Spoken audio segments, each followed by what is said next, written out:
Ladies and gentlemen, Binal of America!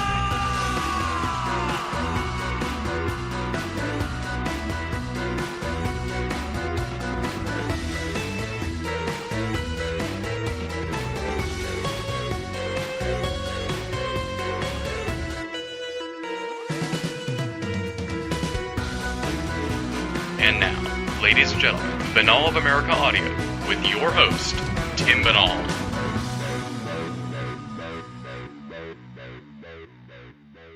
Hello out there, my friends. This is Tim Binal of BinalofAmerica.com with another edition of BOAA Audio Season 4. Before we dive into this week's program, let me throw out some long overdue plugs for some friends of BOAA Audio. What some folks listening here on the show may not know is that we are syndicated on 3 online esoteric radio networks, and I just want to give a shout out to those 3 networks and encourage all of our great listeners to check them out. So here they are. Let me roll down the list. Anomaly Radio Network, www.anomalyradio.com. Definitely want to check that one out. It is run by our good friend Smiles Lewis. Up next is the incomparable John Greenwald's Black Vault Radio, www.blackvaultradio.com. Great site, lots of great programs on there, and it is also a mirror site for streaming audio of this program. So definitely a place to go if we are overloaded at BOA proper. You can always listen to the program in streaming audio over at Black Vault Radio. And finally, Paranormal Radio Network, run by Joe Montaldo. You can find that at www.ufoparanormalradio.com. 3 great online esoteric radio networks. I humbly thank them for having BOA Audio on their networks, and I hope all the great folks who have discovered us via their networks have enjoyed the program so far and will stick around and dig into the archive of BOA Audio episodes and find out more about the program. Now that we've taken care of that, let's move on to this week's program. As you may have surmised from the introduction music, it is a St. Patrick's Day themed edition of BOA Audio. I'm Irish. I come from Boston, as many of you may know, so we are awash in Irish pride here this weekend. And as you may recall from the close of 2008's episodes here on BOA Audio, we've had this episode in the till for quite some time. I actually taped this interview with Betty Meyler way back in late October, and then it got held to the beginning of the year, and then at that point, I said to myself, why don't we just hold it here till St. Patrick's Day and tie it all together with the Irish theme, and that's what we're doing. Our guest is Betty Meyler, president of the UFO Society of Ireland. It's another international edition of the program. We're going all the way across the Atlantic, stopping in Ireland for a discussion on UFOs of the Emerald Isle. Definitely a little bit different from our normal international episodes in the sense that ufology in Ireland is really just beginning, so there isn't that rich history that we've had with some of the other international hotspots we've featured, such as France and Australia. Nonetheless, it is a fascinating conversation. Some of the stuff we're going to be talking about is how the UFO Society of Ireland came to be formed, why it is a groundbreaking group in the country, unique aspects of Ireland with regards to the esoteric, remarkable UFO reports that Betty has collected from recent times, her thoughts on the relationship between UFOs and the Irish government, media, and military, and other strange esoteric side roads that can be found in Ireland, including ancient monuments, mystery mounds, forgotten tombs, and much, much more. It is certainly a memorable edition of BOA Audio. We're going international and holiday themed, examining the world of UFO studies in Ireland with the unforgettable Betty Meyler. I think the listening audience is really going to enjoy Betty. She is definitely one of a kind. For those of you who are unfamiliar with Betty Meyler, I'm not going to be much help to you. There is no bio listed for Betty Meyler at the website for UFO Society of Ireland. There's also no bio listed anywhere online of Betty, and I emailed and called her this past week to try and wrangle up a bio from Betty, but did not hear back from her, and no bio available. So, in essence, I cribbed a sentence or two here from a newspaper article about the UFO Society of Ireland, and then threw in a little bit of my own information here at the end. The UFO Society of Ireland began in 1996 as the brainchild of Betty Meyler, who hails from Boyle, Ireland. From talking to friends, she realized that there were many people who had seen things, but were reticent to come forward and relate their strange sightings, some going back 20 or 30 years, for fear of being laughed at or ridiculed. Over the last 5 years, the organization has hosted notable UFO researchers from around the world at their annual Irish International UFO Conference. Her website is www.ufosocietyireland.com. Pretty simple, all one word, ufosocietyireland.com. Without any further ado, let's rock and roll. This interview was recorded on October 28, 2008. Betty Meyler, talking about the UFO Society of Ireland on BOA Audio, Season 4. Ladies and gentlemen, welcome to another edition of Banal of America Audio. We are going way across the pond here this week. We're going all the way to Ireland for another international edition of BOA Audio. We're going to be discussing Irish ufology with Betty Meyler, the president of the UFO Society of Ireland. The website is www.ufosocietyireland.com. Very excited to have Betty here on the show. So, Betty, welcome to Banal of America Audio. Thanks for taking the time to talk to us all the way from right there in Ireland. Thank you very much, and Tim, thank you for having me on your show. No problem. It's a pleasure to have you. Now, you whereabouts in Ireland are you? Well, I live in Boyle, County Roscommon, which is about the heart of Ireland. Okay. It's a little town. Excellent, excellent. So let's just dive in here. Let's start out first with who is Betty Meyler. Give us a little bit of your bio, your background, and how you became interested in UFOs. Well, we won't start at the beginning because that's a long, long story. But how I became interested in the UFOs was in 1996, there was a article in one of the newspapers here, the national newspapers, the Sunday World, to say that there had been a crash, a UFO crash in the mountains, Curlew Mountains, just outside of Boyle. Boyle is my hometown in the county of Roscommon in Ireland. And two people came down to investigate, one from Dublin and one from Armagh in the north of Ireland, to investigate this thing. They went down to the spot and there was nothing there. There were trees sort of cut down, but one man went out with his Geiger counter and he couldn't find anything at all. We're not quite sure what caused this, but it created a bit of confusion at the time in the area. It's a small town, as you can imagine, and the roads up these country roads were sealed off with American limousines, and we have helicopters coming from our own Air Force camp up in the north. So there was some sort of activity, but we never ever got to the bottom of it. It certainly wasn't a UFO crash. Anyway, these two men did a presentation in one of the pubs. I mean, where else would you do a presentation in Ireland but in a pub? And they did and I was amazed, about 40 to 50 people. It's only a small town. And I was amazed, about 40 to 50 people came to this presentation. And talking to the townspeople afterwards, there seemed to be quite a lot of people who had experiences, strange experiences of one description or the other. And they'd told their parents, and the parents said, "Oh, don't tell anybody, they'll think you're mad." So it was great to sort of talk to people who would understand, and not laugh at each other. So we decided to form a society. I'm a great one for forming societies in the town. So anyway, we formed the society, and it was to be that's the west of Ireland, UFO Society. And then what happened, this was a big breakthrough for me. In February 1998, I was interviewed by Woman's Way. Now, Woman's Way is one of these women's newspapers, these weekly things. I don't know what names they go under in America, but, I'm sure your listeners will know what I'm talking about. Yeah. And it was a 2-page spread, and who was on the front page but Robbie Williams? Oh. Yes, so I thought this was great. I wasn't a great fan of Robbie Williams then, but I am now. So anyway, I got a 2-page spread in this paper, weekly paper, and as soon as that paper hit the newsstands, I got phone calls from every radio station in the country, from Donegal in the north down to Cork in the south, Wexford in the west, Galway in the west, you're asking me about this, this new UFO phenomenon and the new UFO Society and stuff like that I'd formed. And I was talking to a lot of people, and a lot of them sounded, especially like little old ladies, and they all seemed to say the same message. We saw something 20, 30, 40 years ago, never told anybody before except like our parents, and they said to keep quiet because, the neighbors will think you're a bit crazy.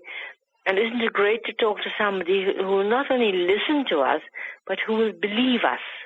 That was the important thing. So then I decided, well, that's great.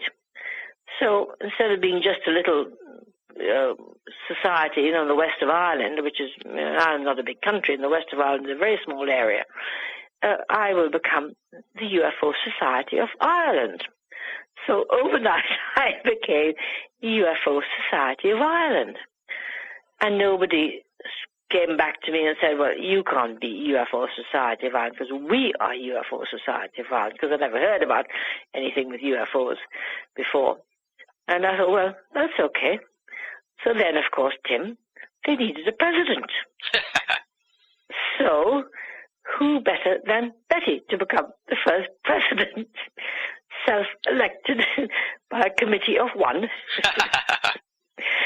So that is how I became the president of the UFO Society of Ireland. All right. Is that a good story? That's a great story. I love it. Yeah. Now, Ireland has a very rich history, so we won't even really go into that because we'll be here all afternoon talking about, or all evening for you, talking about the history of Ireland. But let's talk about the history of the UFO phenomenon in Ireland from what you know. How far back do you think this goes? As far as UFO sightings, I mean, I'm sure you probably have unearthed some interesting reports of UFO sightings from way back when, or maybe somehow tying this in with the fairy culture in some way. Maybe there is some kind of connection. I don't know. That's what I'm asking you here. Let's talk a little bit about the history of the phenomenon in Ireland. Well, I would say it goes back a long, long time. But up till very recently, Tim, people have been a bit, should I say, nervous to come forward because they don't want to be classed as weirdos. Mm-hmm. I mean, even now, people, when I go on, and I do a lot of radio programs, as you can imagine, and the interviewer will always say, Betty, what do you say to those people who say you're mad? So that's okay. Everybody has their own ideas, their own thoughts, their own beliefs. I said, well, I'll tell you one thing.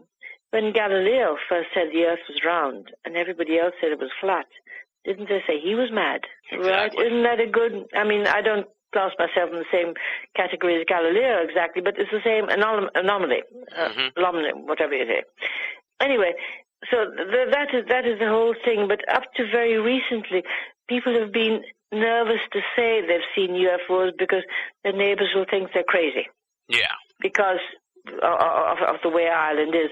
And I'll tell you one story of an old lady. She just recently passed away in her 90s, and she told me the story when she was about 4 or 5 years of age, and she was going past this lake, and she saw these white lights going up out of the lake. And now, I was talking about 7, 8 years ago, just shortly before she died, and she says she thinks that they were UFOs because, as you know, UFOs go into lakes a lot, submersible objects. And when she went back and told her mother said, oh, dear, those are the souls of the dead, and they're going to heaven. You must pray for them. See, that is the way they took it. Yeah.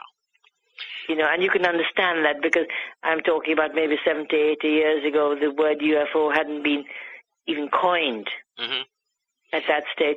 So this is what the old people would have seen. And, I'm hearing now a lot of stories from people, who are elderly and who had seen things, and they were afraid to talk to anybody because they'd be taken as being mad. Yeah. I know that, Ireland has a rich history of esoteric occurrences. Do you think the UFO phenomenon was going on, way back when, and do we have any sort of evidence to that in the historical documents of Ireland? No, we have no evidence of it in historical documents, but I think it's been going on for a long time, but they would have taken it as the fairies. Yeah. And there's been, you see, until very, very recently, Tim, there's been nobody for people to identify with, to come forward to. I mean, now I'm always getting phone calls from people or emails from people to say, I saw something yesterday, 2 years ago, 3 years ago, last week, and what do you think? And from what they described to me, it's obviously a UFO. But until now, there's nobody who they could relate to. Yeah. And it's only very recently, I've only been in this thing since 1998, and that's not very long in this sort of context. And to become nationally recognized. I mean, now I'm nationally recognized, but, when you first start, you're only recognized in your own area. And even then, not really recognized because, they think you're a crackpot. And, they don't want to necessarily come forward and say they've seen something. Mm-hmm. So, I mean, I'm sure it's the same in a lot of the rural areas in America. It must be the same sort of story. Yeah. But see, things are happening now, and then people are relating things to me which, they wouldn't have related otherwise. Now, just to give you an example, there's just outside of Boyle, there's the Boyle Golf Club, and there's a small mound, and it's called Nabrusna. And this is, I've been to this mound before with mediums, and it is reputed to be the burial place of Cesar. Now, Cesar was the granddaughter of Noah. Now, Noah put her out of the ark. Well, I don't really know why. But anyway, together with 40 of her compatriots, she landed on the shores of Ireland and found her way, into the interior of Ireland, and she is reputed to be buried in this particular mound. It's only a small little mound, and I went in with somebody who was like investigating these things. Well, one medium found a direct ley line from there to Mount Ararat. Now, if you put your mind back, on the top of Mount Ararat is reputed to be the Ark of the Covenant, right? And this is supposed to be the daughter of Noah. So that makes a link there. Yeah. Another medium could see that this mound, in fact, was a cavern. So it was a big space inside it. And she didn't know what it was for. She told me this is some years ago. She told me this. I just sort of put it in the back of my mind and didn't think anything more about it. Well, it was the 19th of November, 2002, I think it was. A woman and her husband were traveling along this road, and just at this point, they saw a huge, huge white light with beams coming down from it. And I said, well, what did you do? She said, well, my husband got scared, and we just, put the foot down and traveled on as fast as we could. Well, you see, what I would believe that this is actually a hangar. Interesting. Or a resting place for UFOs. Huh. And there's been a lot of activity around this particular area. Next to that area also is a lake. It's called Loch Key. It's just a few miles out of Boyle, a couple of miles out of Boyle. And on one of the lakes, not the lakes, one of the shores of this particular lake, on the 1st of January 2005, there was a charity swim. And a friend of mine went down to do the swim, because she'd been collecting money. And her brother went with her. Her brother now had just recently bought a digital camera. He'd been given a digital camera for Christmas. And he went to take a photograph of herself. And then he turned his attention to an island just off about 500 meters off the shore. He wanted it as a screensaver for his computer. So he took it home, processed it on the computer, and there in the middle of the island was a big white light. Now, this island has some mature trees. It's a deserted island. It has some mature trees, and the trees must be at least 30 to 40 foot high. And I've checked this out with other people, and they all agree that, it must be at least that size. And this light was 1/3 the size. Oh, wow. Nobody saw it at the time or anything. But as we met in a pub again. Where else would you meet in Ireland? To exchange these photographs. And as he was leaving, he said, "There's a portal there." I thought, that is a very strange thing for him to say, because he's not into that sort of thing, Yeah. A lot of my friends who were sort of spiritual and things would talk about portals, but he wasn't. And I thought that was an odd thing for him to say. So anyway, I do a lot of work with pendulums. I'm sure your listeners will be familiar with pendulums and how they work. Mm-hmm. Yes, like dowsing? Dowsing, yeah. Mm-hmm. So through dowsing and the pendulum, I found out, A, that this light was in fact a UFO. It wasn't on the island. It was about 25 feet in front of the island, and there was a portal there, which would then lead me to surmise that there is a portal in the middle of the lake. Wow. Okay? Wow, exactly, wow. So I thought this was amazing. And then, this was, I'm saying, on the 1st of January 2005. On the 5th of May 2005, two of my colleagues came down from Dublin, and the three of us went out on the lake in a boat to see if we could get any vibes from this particular area. Mm-hmm. And I just bought a new digital camera, and I'm not a big photographer, so I gave it to my friend Carl, and I said, look, you photograph away. And he was photographing. It was a really dull, drizzly day, and I thought, oh, gosh, he's wasting his time doing all this. Anyway, when we processed these photographs on the computer that evening, there was a big white light in the identical spot. Wow. Isn't that amazing? That's strange. Very strange. And I haven't been down. You see, I haven't got enough, except for these photographs, I haven't researched it enough, to make a big deal of it. Yeah. But it's something that I think is important.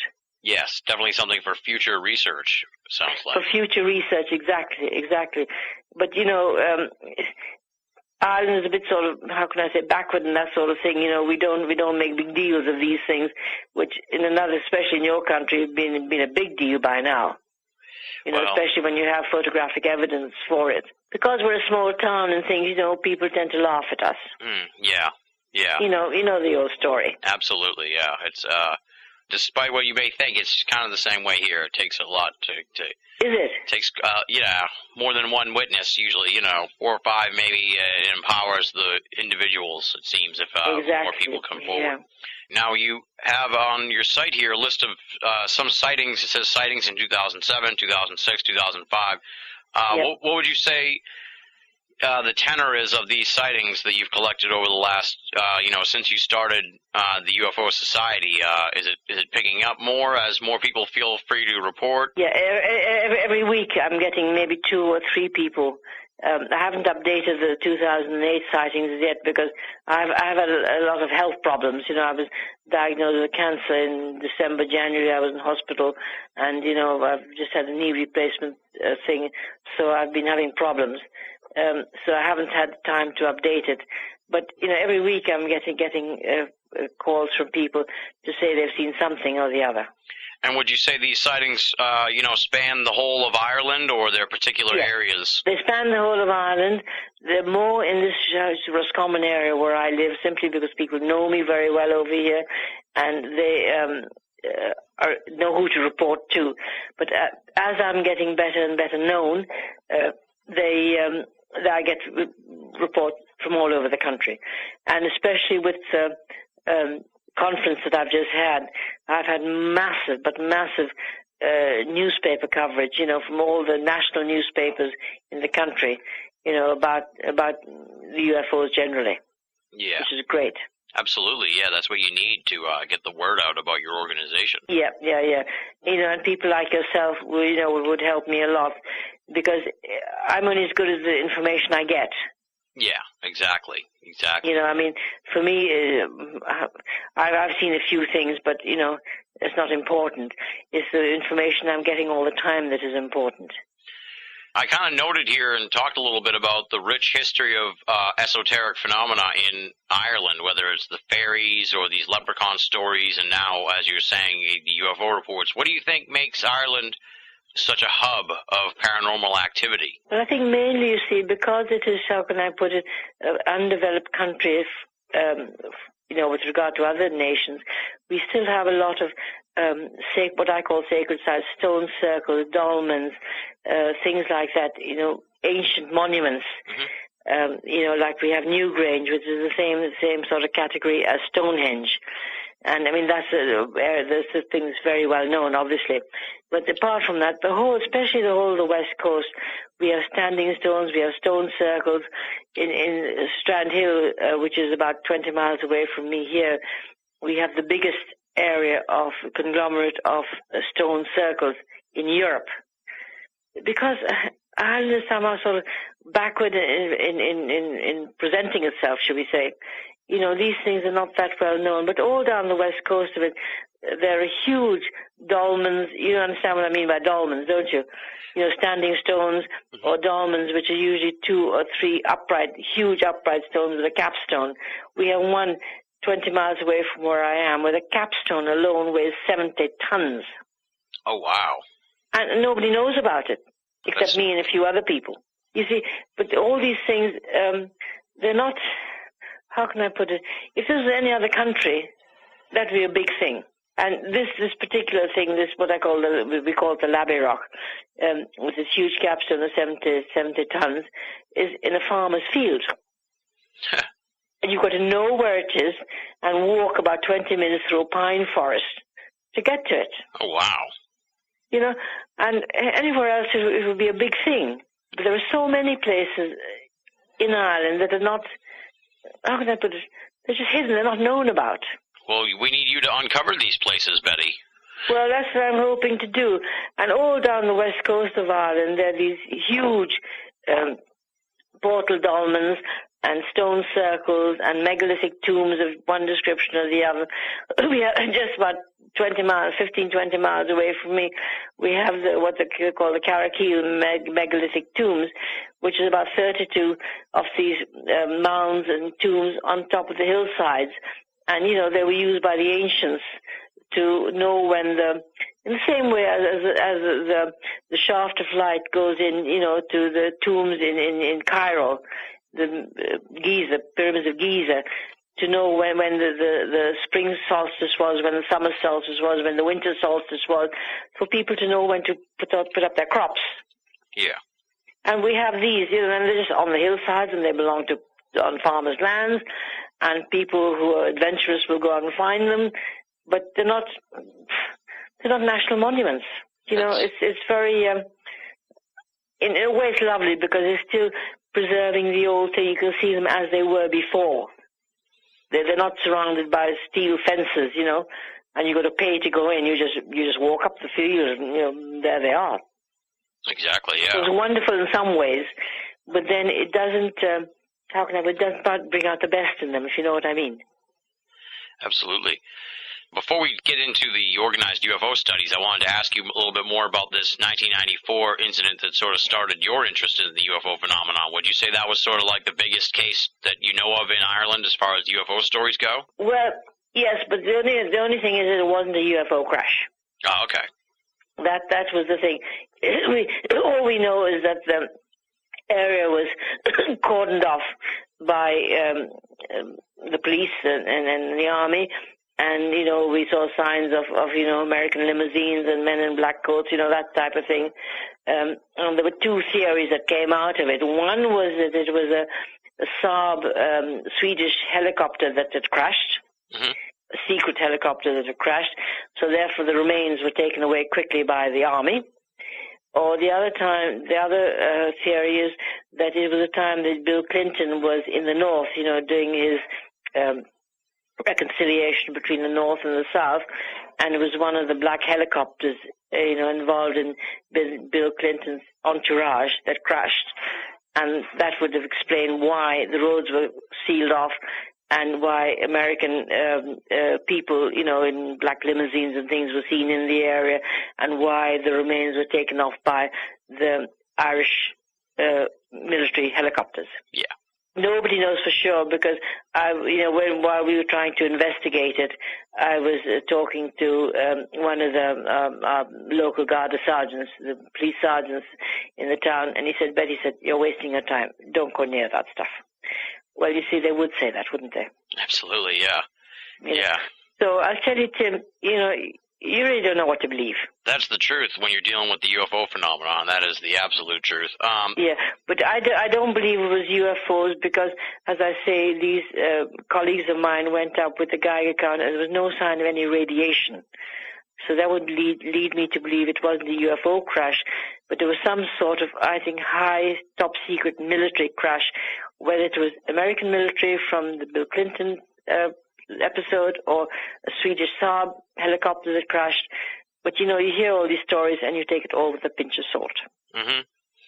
As you know yourself. Absolutely, definitely. Now let's talk a little bit about the UFO Society of Ireland. You said that when you went national, if you will, nobody came forward to say that they were the national society. But prior to your organization, has there been any group or organization of people, that were a UFO group, as in sort of like how here in the U.S. we had NICAP and APRO in the 60s and 70s, and now we have MUFON. I know, now you have MUFON.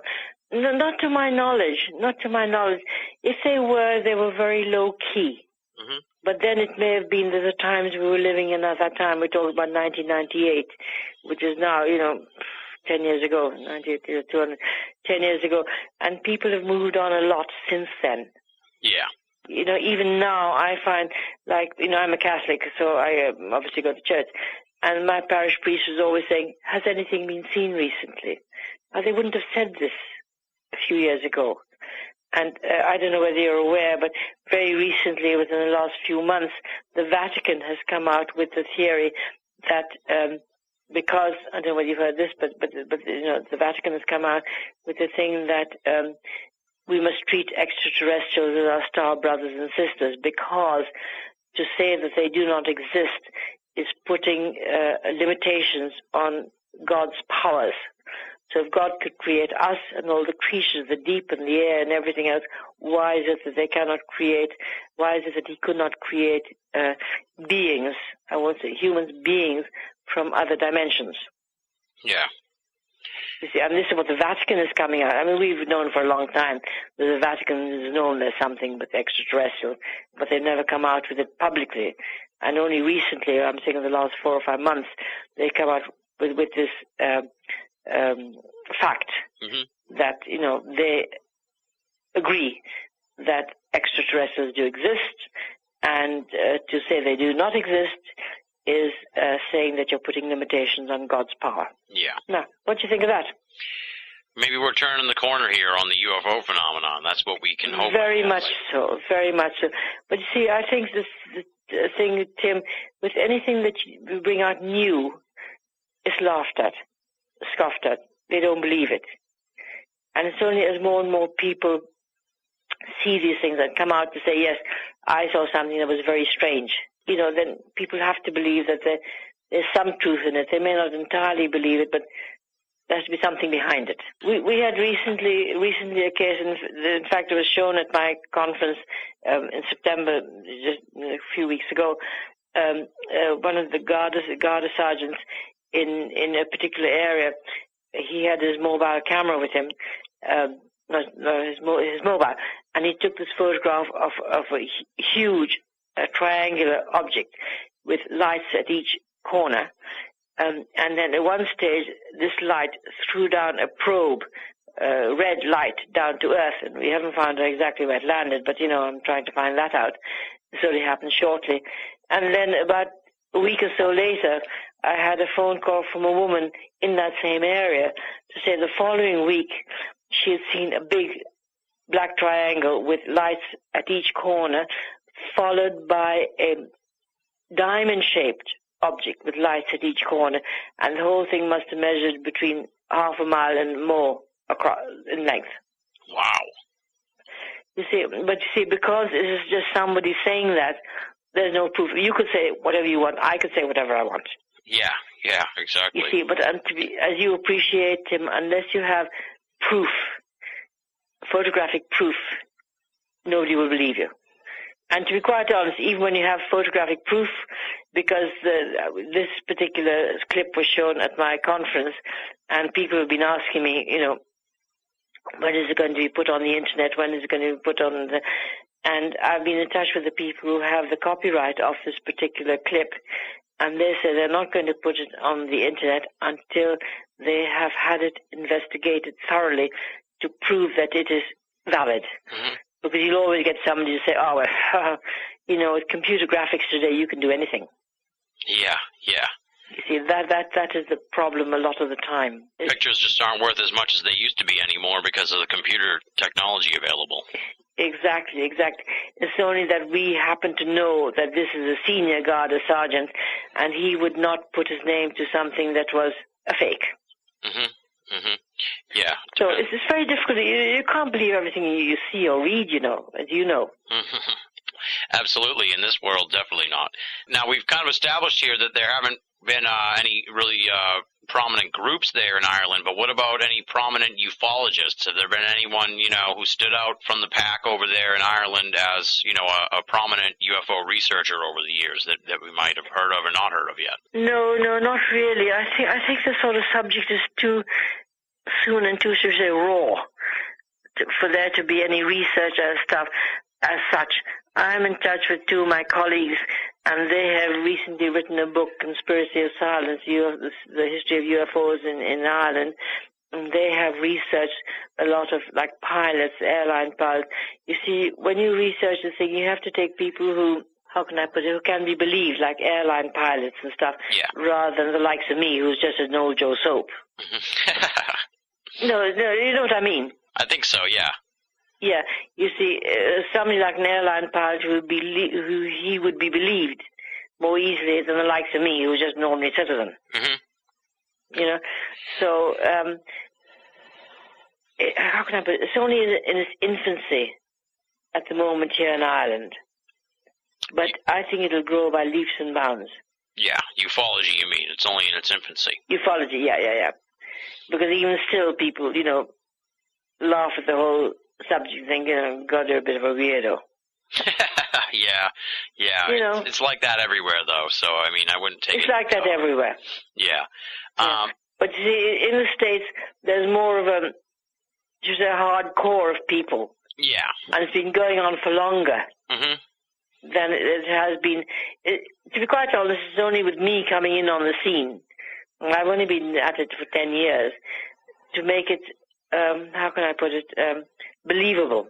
When I first started this society, like in the town of BOAA, I had to sort of close it down in a way, or do something about it, because we used to have monthly meetings, and at first they were all enthusiastic, and then they were afraid to go to the hotel and go up the stairs to notice saying UFO Society of Ireland in progress. Oh man, that's tough. Because anybody going up there would be considered a bit odd. Yeah. So then you had to have a meeting in a side door of a pub, and that sort of thing. It was all, say, undercover. Yeah. Now, do you still do those sort of meetings and stuff? No. I've stopped that because I found people just were not interested in coming to those sort of meetings, and should we say, come out in public and say that they believed in it. Yeah. So now I just confine myself to an annual conference. And the conferences I've had have been very, very well taken. I had last year particularly, I had Paula Harris, I'm sure you've heard of her. Mm-hmm. Paula Harris and Yvonne Smith, who is a hypnotherapist also from the States. And they both said it was the best conference they'd ever been to. That's awesome. That's great. And this year they said the same thing. And I had Robert Salas, from the States, Mary Rodwell from Australia, and different people from England. In the past, as I say, I've had Haktan Agdegan and from Turkey, and AJ Gerhard from Brazil, and Mike Bird from MUFON. You probably know Mike Bird from MUFON. So I've had a really, how can I put it, highest caliber. Yeah, it sounds like it. Now, one of the problems that are facing American UFO conferences is just the sheer lack of attendees, and a lot of people are losing a lot of money trying to put on conferences, and no one shows up. Now, how is the attendance at your conferences? How's it? I cover my costs. There you go. You see, look, I have to pay for the people to come over from Australia, people come over from America or wherever, Turkey or Brazil or wherever. You see, and I don't make money out of it, but, you know, I'm retired and I do this more or less as a hobby, Tim, you see. Yeah. So I enjoy doing it, and I meet the most extraordinary people, and I really have a lot of fun doing it. And I do a monthly newsletter for my members, and I give them information that they wouldn't get anywhere else. So it's great. Now, you say you do a monthly newsletter. How many readers would you say you have for the newsletter? I'm trying to get a beat on how big your organization is. Well, it's about 50 people at the moment. Okay, all throughout Ireland? Yeah. And also I have one in Costa Rica, and I have some in America, and I have one in actually Netherlands. So, you know, but they're just sort of scattered. But mainly they're from Ireland. Okay. Remember the leprechaun? The one from the cereal ad. They're magically delicious, that guy. Right. You're listening to Banal of America Audio. He's always chasing the pot of gold at the end of the rainbow, but when he gets there, at the end of the day, it's just cornflakes. Now, has there ever been, as far as you know, any sort of statement or, point of view taken by the Irish government with regards to UFOs? Well, very recently they have released files of UFO sightings. Mm-hmm. And just recently, about 3 or 4 days ago, in fact, the MOD from England released files. And, they were on to me on different radio stations, very excited about it. And I said, look, they're telling us stories that happened in 1990. Yeah. You know, that's 18 years ago, right? Mm-hmm. I'm not interested in that. I'm getting stories that happened a week ago, a few days ago. So then the radio stations sit up and listen and say, for heaven's sake, that's extraordinary. You see, because these things, and also the Irish government last year, just before my last conference, released the UFO files, and the press were getting very excited about this, and they'd ring me up and say, God, this is fantastic. I said, what's new? We're talking about 20 years ago. Yeah. 10 years ago, 20 years ago. You know, I'm getting stuff yesterday, the day before, and they're amazed to think that I'm getting information that's been happening so recently. You know, because so when they release these files, I mean, that's nothing new to us. Yeah. You know, we don't get excited, but the press get excited. And that's okay. What I'm happy about, it makes the press interview me, which they wouldn't have done if these files were not being released. Now, when the Irish government releases these files, do they say anything about it, or do they just sort of like put them out there and they're like, here, you know, here's the UFO files that you wanted, or do they say... Yeah, that's what they say. That's what they say. You know, we're releasing these files. And they go back, you know, 15 years ago, 20 years ago, and the local press get very excited about this. And then they ring me up and say, God, isn't it fantastic? I say, what's fantastic about this? You know, they're getting the same sort of information last week. Exactly. Have you looked, even though you're sort of not really enthusiastic about the files that have been released, have you looked at them, and has anything stuck out to you that you find particularly compelling? Not particularly, because the stuff I'm getting today is just as compelling. Okay, so it's just sort of like all the same UFO sightings as you're getting now. The same old stuff. And you see, a lot of the stuff, what the MOD, they only accept stuff which they think is not conducive to the public good. Anything else they just discard. But if there's something they think that might be against national security, mm-hmm. They might look at it and think, oh, well, that doesn't affect national security, we forget about it. Yeah. You know, it's very, I suppose in the States they have the same thing, you know. They don't want to admit that they've seen these things, to be quite honest with you. Yeah, that's the way it is. Now, who was responsible for these files? Is this the military or the government there, or how is that sort of thing? Our Ministry of Defense. Oh, okay. Now, and the same in England, the Ministry of Defense, yeah. I'm sure you know about it, and I'm sure my listeners have heard about it because we had him on the show with Nick Pope, and how he had a desk at the Ministry of Defense to collect and investigate UFO sightings. Is that the sort of thing that was going on in Ireland when these files were compiled, or was that how? Well, we haven't got the equivalent of a Nick Pope that I know of, mm-hmm. But I'm sure there is, you know, somewhere in the department. There must have been somebody who was the equivalent of Nick Pope. But Nick Pope is very much, how could I put it? He's a bit like a politician. He doesn't, say one thing or the other. As you know, I'm sure you've read the stuff that he comes out with. Yeah, he won't say one thing or the other. He sits on the fence. Okay, but I've met Nick Pope, but he's very diplomatic. Let's put it that way. There you go. That's the best way to put it. Yeah. And I'm sure you have the same thing in the States. They have to be diplomatic because what else can they do? Exactly. Yeah. I mean, I can understand his point of view on the whole thing. So. Yeah. I mean, he's got a job to hold down. Mm-hmm. Exactly. So we all know where he comes from. And so you think that within the Ministry of Defense in Ireland, that's sort of where these files originated from, and there's probably some sort of situation where there's someone who investigates these? Well, I think so, but, we're not privy to all this information. Yeah. Have you tried to look into that sort of thing and find out? Well, not me personally. I'm not a researcher, you see, and I leave that to other people.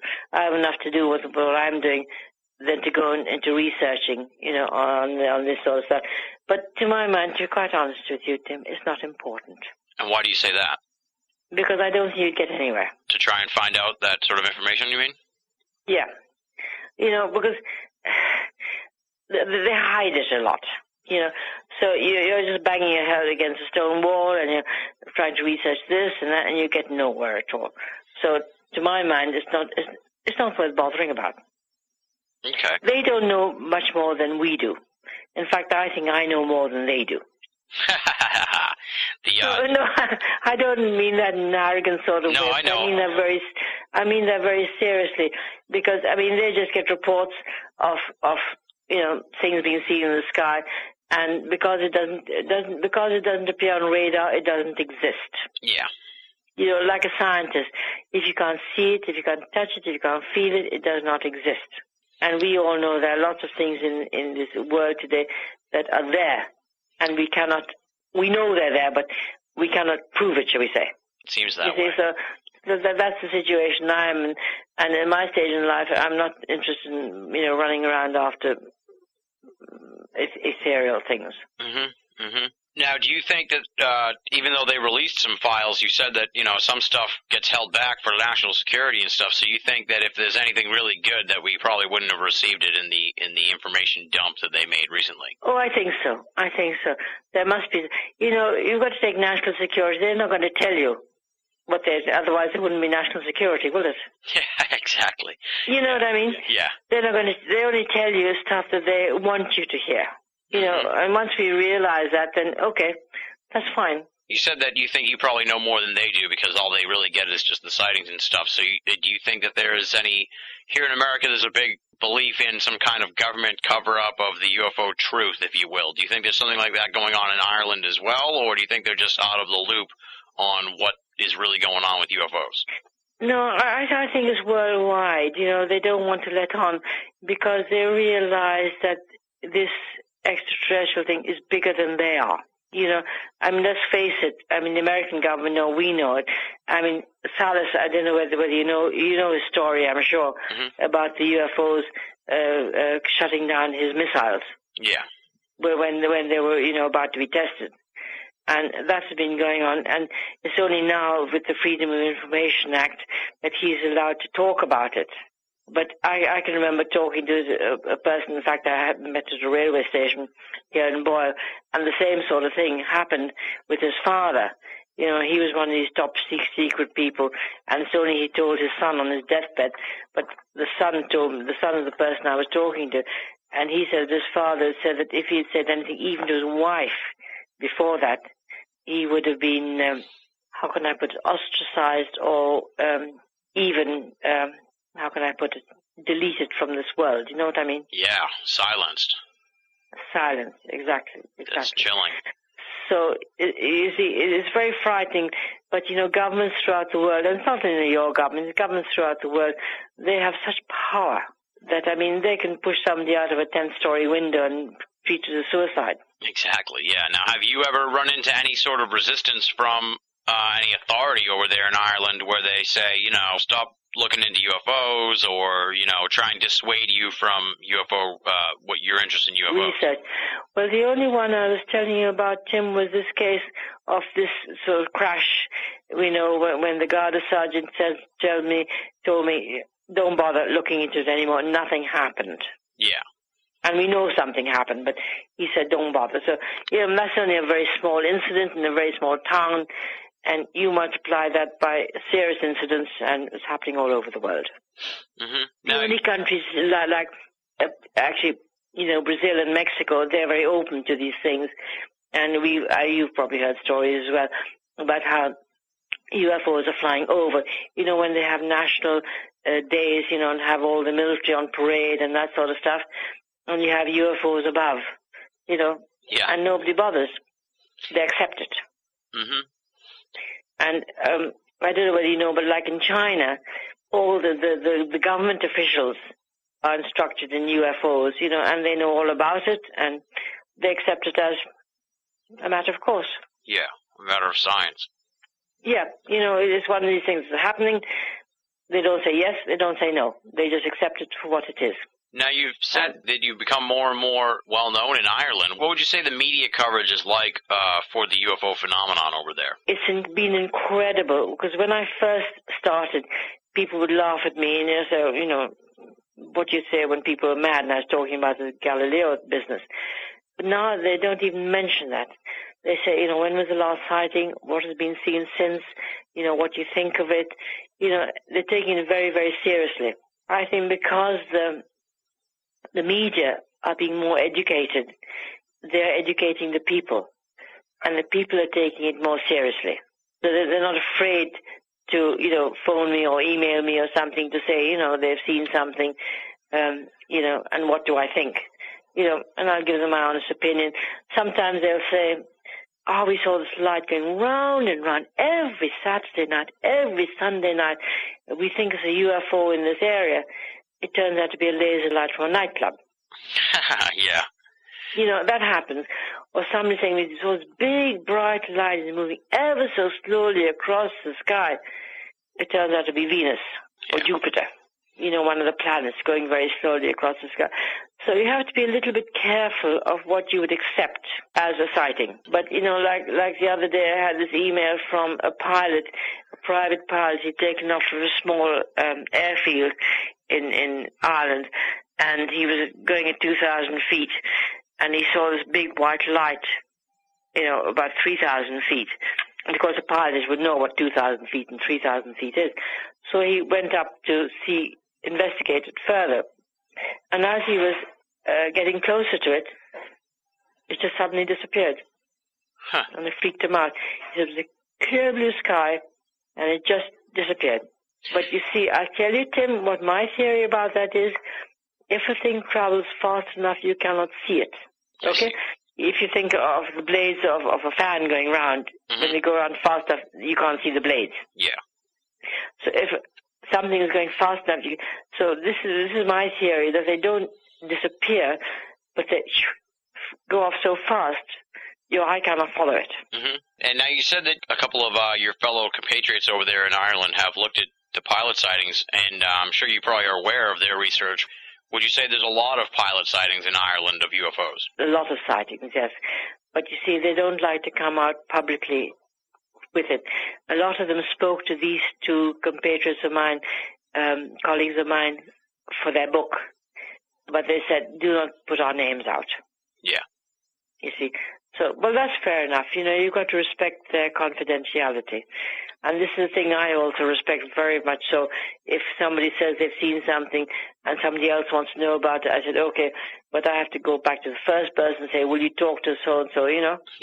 Yeah. I will never, and if I do a monthly newsletter, and if I print out what they're saying, I always change the name. So nobody will know, even if it's the same area, they will not know who I'm talking about. Mm-hmm. And that is very important. For me, because then it makes people come to me and say they saw something, whereas if I was to blather it, out to everybody, they say, oh, we're not going to tell her, she'll tell everybody, and they all laugh at me. Yeah, exactly. You know what I mean? Yeah, totally. Just to jump back to the media coverage, here in America, on the mainstream media, it seems like there's a lot of even time situation where, they'll bring on a ufologist and then they'll give even time to a skeptic. Is that the sort of the same situation in Ireland, or are you pretty much given free rein to express the situation? No, what happens is if I go on a radio program, I give my spiel, and then they'll have people phoning them and saying, some say, that woman's talking a lot of sense, and other people saying she's talking rubbish, she's a lunatic. Yeah. It's half and half. Like here they'll bring in some guy, like a Michael Shermer or, various other characters who are just like professional UFO skeptics and debunkers. They don't have that sort of thing then. We haven't reached that stage as yet, no. But I'm sure it'll come. Let's put it this way, Tim, how can I put it, quite new in the field of ufology. America's had it going going back to Roswell, and that sort of stuff. And look at the hymns they make of Roswell. I mean, the 60th anniversary, what a song and dance. Yeah. There was about Roswell, And, if I wanted to make a song and dance about these sightings I've seen over here, we can nearly do the same thing. But Ireland is not ready for that sort of thing as yet. America goes in, forgive me for saying this, but sometimes for a lot of ballyhoo on this type of thing. Mm-hmm. Absolutely, yeah. You know what I'm talking about. Totally. But Ireland hasn't got to that stage as yet. They treat these things sort of very seriously, and they won't go to those lengths. But I'm working on it. Excellent. I kind of want to know about the perspective of everyday people, not just the people that contact you, but just the general public as far as UFOs go. You said it sounds kind of like 50-50 based on the feedback you get when you're doing a media appearance. Is that about where do you think the people are falling in line as far as thoughts on UFOs go? I think more and more people are beginning to realize there's something out there, because the message I always put out is, how can we'd be very arrogant to think we are the only beings in this whole universe, and more I'm getting people either emailing me or talking to me and saying, you're right, we cannot be the only beings, I'm not talking about humans, but beings, spirits, in this whole universe. There has to be something else as well. Yeah. But, then we get sort of people laughing about, why would they come all the way from the universe, Orion or Sirius or wherever, just to come and have a look at the Earth and go back again, Mm-hmm. I don't know. It's very difficult to explain why. I mean, like there was that big sighting in O'Hare Airport in Chicago. Mm-hmm. And then one or two of the reports I read, why would they come over to Chicago, all these thousands of miles away, to have a look at Chicago Airport and go away again? I mean, if you put it that way, it sounds ridiculous. Exactly. It's all how you frame the issue. It's all how you frame it. Why did they come? Because they apparently were there for a good long while. And they went up and they said that they made a hole in the clouds. I mean, you've read all about it, I'm sure. Mm-hmm. Why choose O'Hare Airport in Chicago at that particular time? Nobody knows. You see, and I don't know whether you know that there was this woman, what's her name? Blossom Goodchild from Australia. Did you hear about this one? Yes. On the 14th of October, there was supposed to be a big sighting throughout the world. Yeah, and it never happened. It never happened.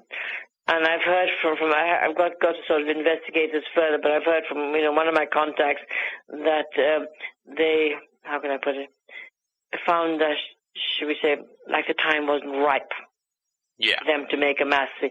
But you see, this woman, Blossom Goodchild, she put her head on the line. Yeah. Said it was going to happen over a period of 3 days. Mm-hmm. And nothing did happen. Yeah.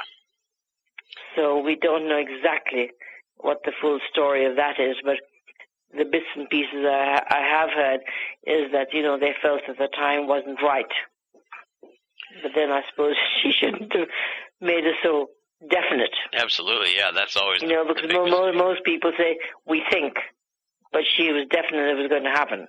Well, that's her mistake. Now, we kind of touched on the fairy lore in Ireland, and a lot of people seem to tie in the old stories of the fairies with contemporary abduction situations. Have you heard of much abduction stories in Ireland? Not abductions as such, no.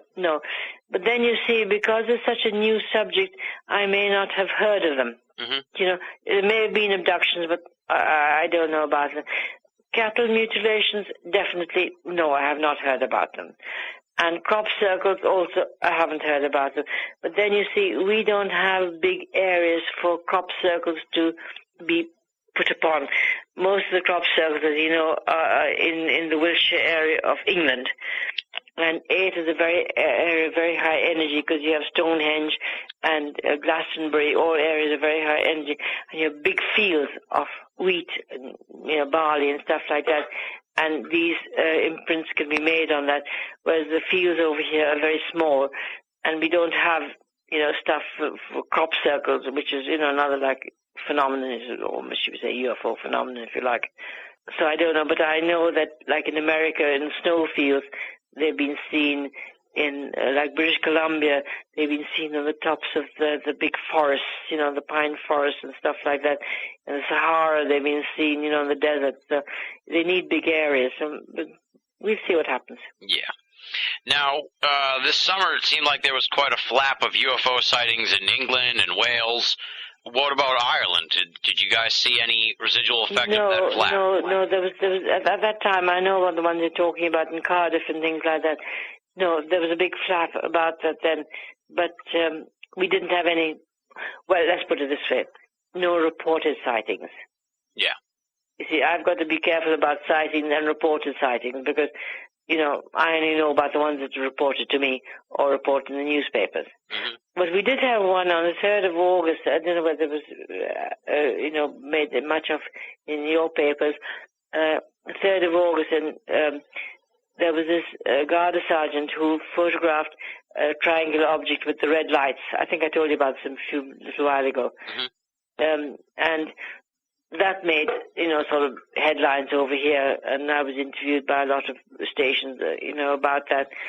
But that's the only one that has been reported to me. Okay. Now, you've been looking into this here for like the last 10 years. Have you come to any sort of conclusions on what you think is going on with the UFO phenomenon, what what it might be all about? Do you have any theories or ideas about big picture sort of perspective on UFOs? Well, so my theories are sort of my own, and also what I hear from different people that I'm in contact with, you know, throughout the world, mediums and spiritual things like that. And we believe that they're doing a surveillance of the planet. Why they want to come here, we do not know. But let's put it this way: until somebody can actually meet them and talk to them face to face, we would not know why they want to come. But it's just an interesting exercise, isn't it? It sure is. It sure is, because we never know if we'll ever get the answer. That's the next sort of question I have for you. Do you think that we'll find out, you know, the answer to the UFO enigma, you know, within our lifetimes, or, you know, within the next 10 years or something like that? Do you foresee answers coming in the future? Well, I don't know whether you've heard about the 2012, the end of the Mayan calendar. I'm sure you have. I've heard all about it, yeah. Yeah, 21st December 2012. So whether that has something to do with it or not, I don't know. Everybody has their own theories. Mm-hmm.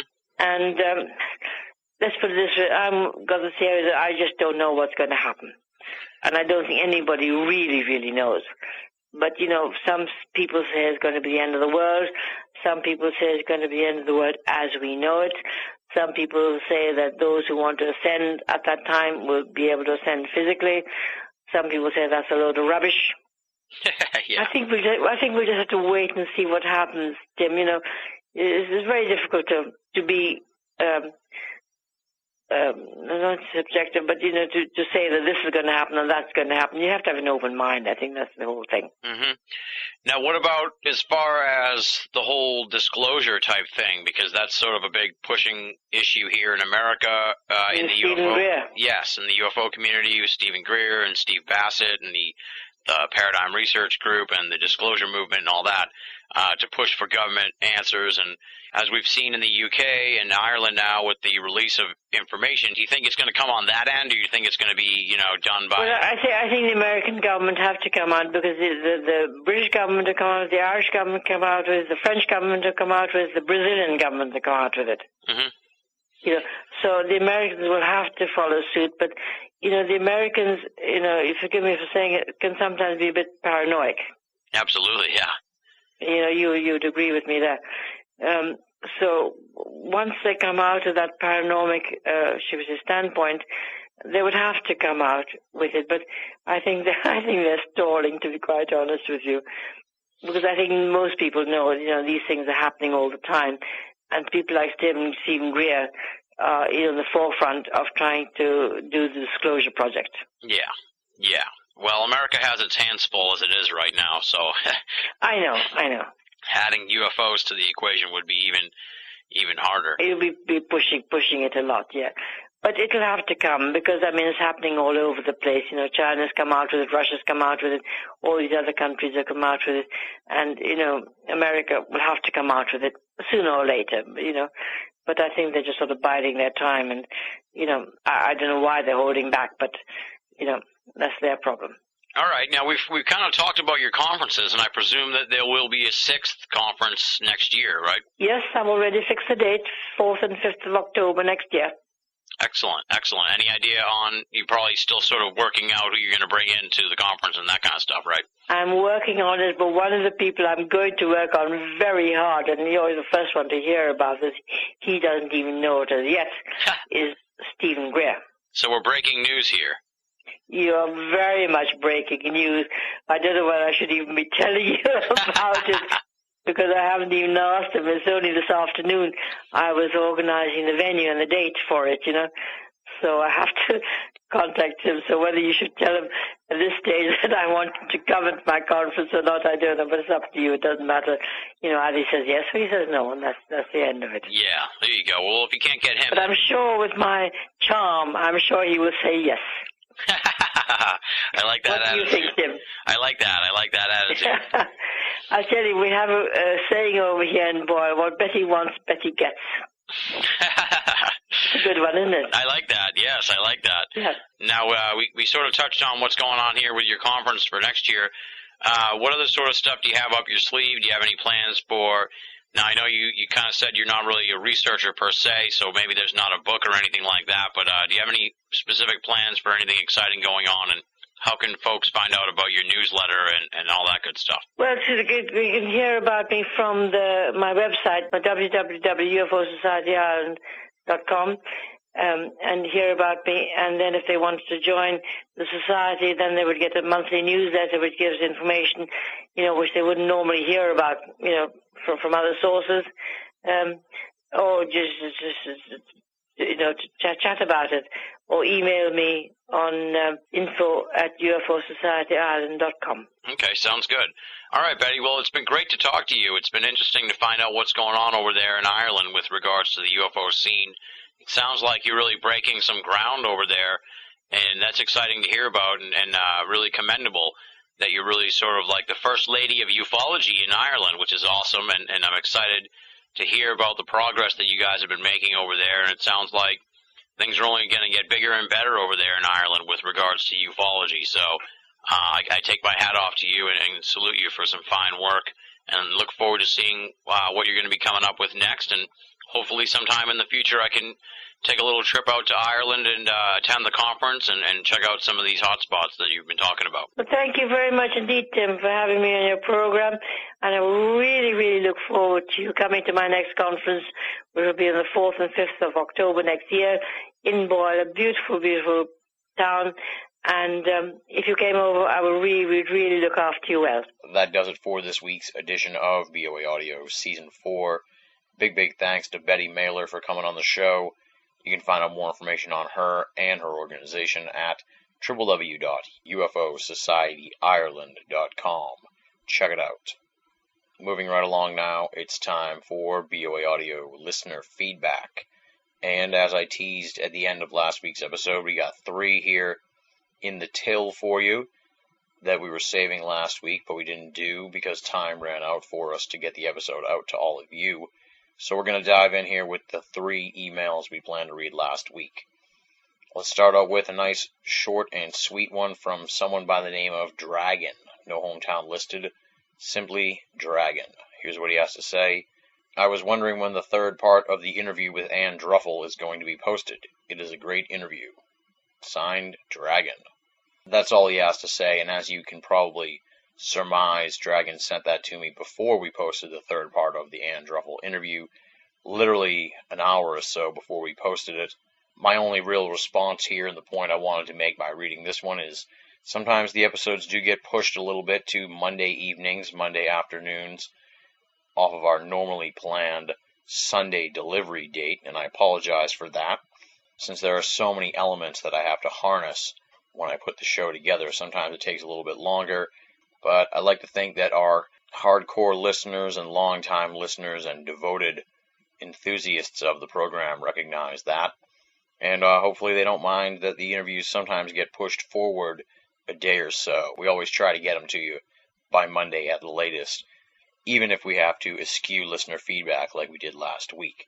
Thanks for listening, Dragon. Thanks for writing in. I hope you enjoyed part 3 of the Ann Druffel interview. Next up is an email from Wayne. No hometown listed, merely Wayne. And here's what he has to say. I love your programs and listen on a Wi-Fi internet radio. However, when you speak, there is so much treble, it's difficult to listen at times. Maybe it's your mic or headset. Your guest voices are okay. It's just yours. Thanks, Wayne. Wayne hits me where it hurts here, folks, but I can accept that. The sound quality is something that we're always trying to fix, but I'll be honest and admit that I've definitely settled into a routine and perhaps that familiarity of how we make the program is almost antiquated at this point. We use a simple telephone setup with a digital audio recorder that records the conversations. I do know that at times my voice can be kind of raspy. I am a smoker, so occasionally my voice will be particularly warbled if I had just inhaled from a cigarette and then turned around and started talking, so I noticed that. But I don't really know specifically the issues related to treble and that sort of problem. I will say, when I am editing the episodes, when I'm going over the sound quality and trying to make sure they sound best, I always err on the side of caution and want to make sure the guest voices are as good as possible, and I will sacrifice a little bit of quality on my end to make sure that the guests sound good. But I think it may be just an issue surrounding the use of the telephone as the recording option. Someday in the future, maybe for season 5, I'm going to take a serious, hard look at how we tape the episodes and perhaps come up with a new method of taping shows, maybe Skype or something like that. But it's going to take me a little while to really settle into something and figure out the best means to tape an episode. And I don't want to make excuses here, but let's not forget that I do put together the whole show on my own here. I'm not just the host and the producer, I'm also the editor, the technical guy, and I do the recaps, and I do all the web stuff. So there's a lot on my plate when it comes to the episodes, which is kind of to throw back to the last emailer, why some shows get pushed a day ahead, just because there's so many different fires I have to put out each week when we put together an episode. Like I said, I'm not making excuses. I don't want to say that there's too much treble in my voice because I have too much work to do to put the episodes together. But there's a lot going on, and at times certain aspects of the program do get sacrificed in order to get the episodes out to you. So hopefully we can fix this treble issue. I think it may be something that, comes and goes with different guests, different interviews, depending on their phone line. I'm not sure. But we will strive to improve the sound quality of the program, I can assure you. And finally, we have an email here from Paul, located in Rhode Island. Here's what he has to say. Thanks for your statement regarding offending the political sensibilities of your listeners. I don't mind your Obama enthusiasm so much, although I'm not an Obama fan. But it was cool to find out that I didn't have to feel like a BOA outsider because I didn't drink the Obama Kool-Aid. I appreciate that more than you know, and I'll back up my words with a BOA contribution via PayPal. I live in Rhode Island, so I know you live within a drivable distance. It'd be great to have a couple of beers, or gin and tonic, or whatever, I'll buy, at your convenience. Thanks for your political tolerance, thanks for the great audio quality, and bringing the interesting guests and conversation. This is why you're a force to be reckoned with in the paranormal constellation. Paul. There you go, from one emailer saying there's too much treble in my voice to someone else saying it's great audio quality. I don't know who to believe anymore, folks. I'm all confused. Thank you for writing in, Paul. I appreciate the props on the show. I really appreciate the contribution to BOA via PayPal. That'll go a long way to helping us pay for expensive episodes like this week's Hour Plus Call to Ireland. I am definitely down for a meetup, Paul. Anytime you want to come on up to Boston, I'd be happy to partake in a beer or two and to discuss all things esoteric, so definitely get back in touch with me. Regarding the Obama stuff, no worries about that. We already kind of cleared that up. I try not to bring politics too much into the show, and as I said, that little off-the-cuff remark was really the result of a 2-hour-plus conversation with two really good friends of mine. Just a very loose atmosphere where you almost forget you're doing a radio show, and it's just a conversation amongst buddies. So I've been more mindful of that, as folks may have noticed in the Adam Gorightly episode. I sort of qualified my Obama remarks.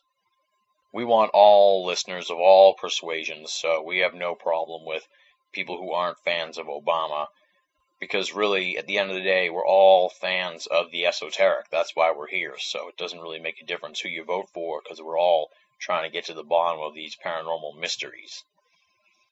There you go, 3 emails. Big thanks to all the folks who wrote in, Dragon, Wayne, and Paul. Keep listening, keep tuning in, keep sending me your thoughts on the program. I'd be very interested to hear what you folks have to say. If you'd like to be a part of future editions of BOA Audio listener feedback, there's 3 ways to get in touch with me. The first one is simply write to boaaudio@hotmail.com. The second is you go to BOA proper and click the contact button. That'll put you onto the email page. And the third way is you join up at the official Banal of America forum, www.theusofe.com. THEUSOFE.com. Great group of folks there, always some fun conversations going on.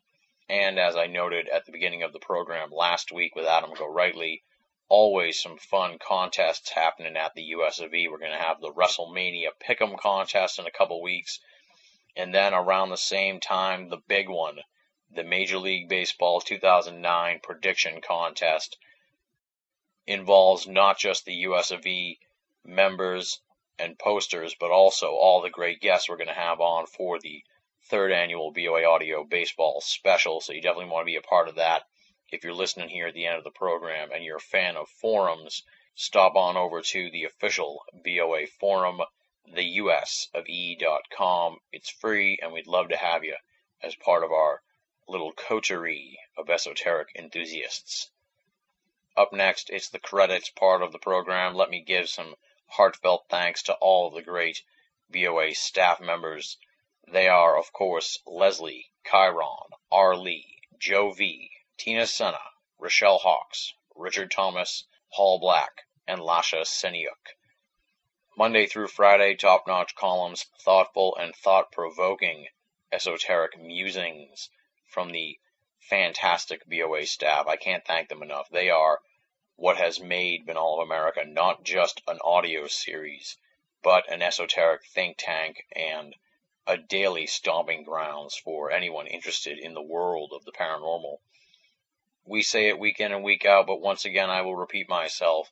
If you're only listening to BOA Audio and you're not reading the columns at Banal of America, you're only getting half the story. BOA, make it a part of your everyday search for esoteric news and opinion. Chances are you know the end of the program as well as anyone by now. If you're a frequent end cap listener here, you know what comes next. It is the donation part of the show. We know that the financial crisis is serious, and I do not want donations from people who can't afford to make donations. Save your money. Buy food. Take care of your family. Donate when things turn around if you can. But believe it or not, there are a lot of folks who are doing pretty good. They're hunkered down here during this financial crisis, and I'm asking those folks to make donations. So if you're enjoying the program and you're doing all right, you're not in fear of losing your job, then please make a donation to Banal of America and BOA Audio. Help keep the program up and running and freely available for all of our great readers and listeners the world over. How do you do that? Simple. Go to BOA or the BOA Audio archive page. Click the PayPal button. That'll take you to PayPal. They'll show you how to make the donation. No donation is too small, and all donations go towards BOA and BOA Audio. Next week on the program, it is a jam-packed episode. Unlike this week's show, which was about 6 months old, next week's episode is an ultra-fresh episode taped it about 10 days ago. It is another dual guest interview. It was a very enjoyable and fun conversation. Our guests are Andrew Barnes and Paul Tate, creators of the film Your Worst Nightmare, which details the sleep paralysis and supernatural assault phenomena.